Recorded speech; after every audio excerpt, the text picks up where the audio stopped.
Bonjour à tous, aujourd'hui j'avais vraiment envie de partager un sujet avec vous, c'est au niveau professionnel.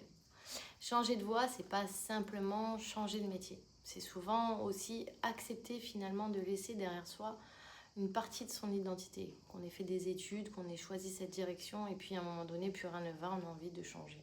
Pendant des années, justement, je pensais avoir trouvé ma place. J'ai dirigé des entreprises, j'ai travaillé énormément autour de ça et j'ai construit ma vie même autour de mon métier et la construction de quelque chose. Et pourtant, un jour, la vie m'a obligée à ralentir, à comprendre que finalement, c'était peut-être pas la finalité pour moi.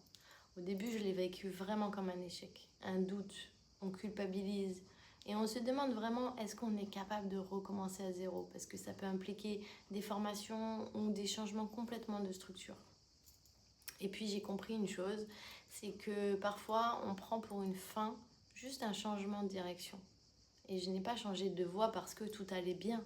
Au contraire, j'ai changé parce qu'en fait, je ne pouvais plus vivre une vie qui ne me ressemblait plus. Un métier où je m'étais complètement abandonnée.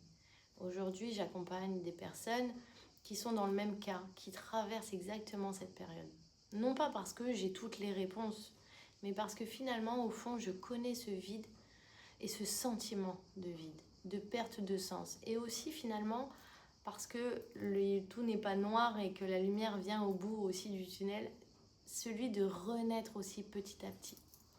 Si vous aussi vous êtes dans cette période où vous avez l'impression que tout s'écroule, vous ne voyez pas forcément cela comme une punition, c'est peut-être le moment où finalement votre vraie vie est en train de commencer, que finalement votre chemin était tout simplement aussi ailleurs.